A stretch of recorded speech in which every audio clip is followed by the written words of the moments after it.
ஜனவரி 1 முதல் தென் மாவட்டங்களுக்கு கிளாம்பாக்கத்திலிருந்து பேருந்துகள் இயக்கப்பட இருக்கின்றன. கிளாம்பாக்கம் பேருந்து நிலையம் இன்று திறந்து வைக்கப்பட இருக்கக்கூடிய நிலையில் தென் மாவட்டங்களுக்கு அரசு பேருந்துகள் கிளாம்பாக்கத்திலிருந்து புறப்படும் என அறிவிக்கப்பட்டிருக்கக்கூடிய அந்த அன்னை செய்தி. கிளாம்பாக்கம் பேருந்து நிலையத்திலிருந்து தென் மாவட்டங்களுக்கான பேருந்துகள் இயக்கப்படும் என தெரிவிக்கப்பட்டிருக்கக்கூடிய நிலையில் விவரங்களை நம்முடைய செய்தியாளர் ராஜேஷ் வழங்க நாம் கேட்கலாம். ராஜேஷ், இது பற்றிய கூடுதல் விவரங்கள். ஷாம், வணக்கம். தென் மாவட்டங்களுக்கு இனி கிளாம்பாக்கத்திலிருந்து மட்டுமே பேருந்துகள் இயக்கப்படும் என்ற ஒரு முக்கியமான அறிவிப்பை தமிழக அரசு வெளியிட்டிருக்கிறது. நமக்கு தெரியும், சென்னையிலிருந்து எந்த மாவட்டத்திற்கு செல்வதாக இருந்தாலும் கோயம்பேட்டிற்கு செல்வோம். அங்கேதான் தனியார் பேருந்துகளும் இருக்கும், அரசு பேருந்துகளும் இருக்கும். அதில் நம்ம விருப்பப்பட்ட பேருந்துகளில் ஏறி பயணிக்கலாம்.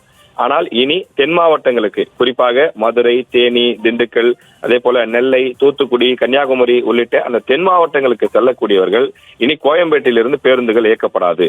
இந்த அரசு விரைவு பேருந்துகள் மற்றும் தனியார் பேருந்துகள், இந்த 2 வகையான பேருந்துகளுமே கிளாம்பாக்கத்திலிருந்து தான், அதாவது இந்த தாம்பரம், வண்டலூர் அருகில் இருக்கக்கூடிய கிளாம்பாக்கம் பேருந்து நிலையம், புதிதாக கட்டப்பட்டிருக்கக்கூடிய அந்த பேருந்து நிலையம் கோயம்பேடு பேருந்து நிலையத்தை விட பெரிய பேருந்து நிலையம் என சொல்லப்படுகின்றது.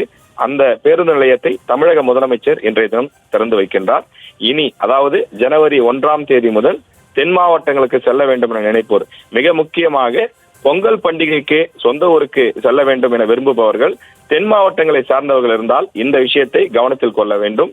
இனி வண்டலூரை அடுத்து இருக்கக்கூடிய கிளாம்பாக்கத்திலிருந்துதான் பேருந்துகள் இயக்கப்படும் என தமிழக அரசு அறிவித்திருக்கின்றது. இதற்கான காரணம் என்ன என்று நாம் பார்க்கும்போது, அனைத்து ஊர்களுக்கும் செல்லக்கூடிய பேருந்துகள் கோயம்பேட்டிலிருந்து இயக்கப்படுவதால் தினசரி ஆயிரக்கணக்கான பேருந்துகள் இங்கிருந்து புறப்படுவதும், அதே போல பல மாவட்டங்களிலிருந்து உள்ளே, அதாவது கோயம்பேடு நோக்கி வருவதுமாக இருக்கிறது. இதனால் சென்னை மாநகர் முழுவதும், குறிப்பாக அந்த பேருந்துகள் பயணிக்கக்கூடிய வழித்தடங்களில் கடும் போக்குவரத்து நெரிசல் ஏற்படுவதாக கூறப்படுகிறது.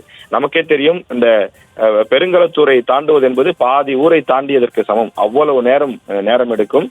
வெளியூர் சென்பவர்களுக்கு அந்த பயணம் நிச்சயமாக அந்த அனுபவம் ஏற்பட்டிருக்கும். எனவே இது போன்ற அந்த போக்குவரத்து நெரிசலை தடுப்பதற்காக தமிழக அரசு திட்டமிட்டிருக்கின்றது.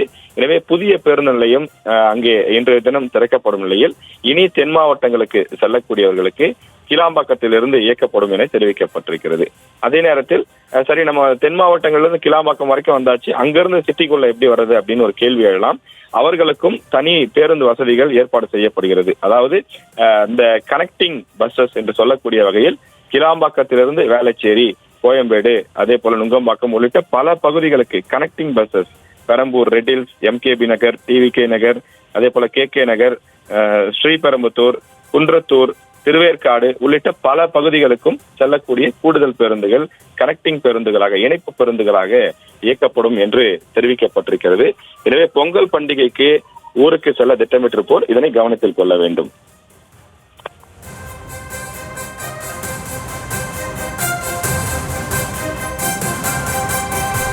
தற்போதைய விவரங்களுக்கு நன்றி ராஜேஷ். செய்திகளை உடனுக்குடனும் துல்லியமாகவும் தெரிந்து கொள்ள சப்ஸ்கிரைப் பண்ணுங்க.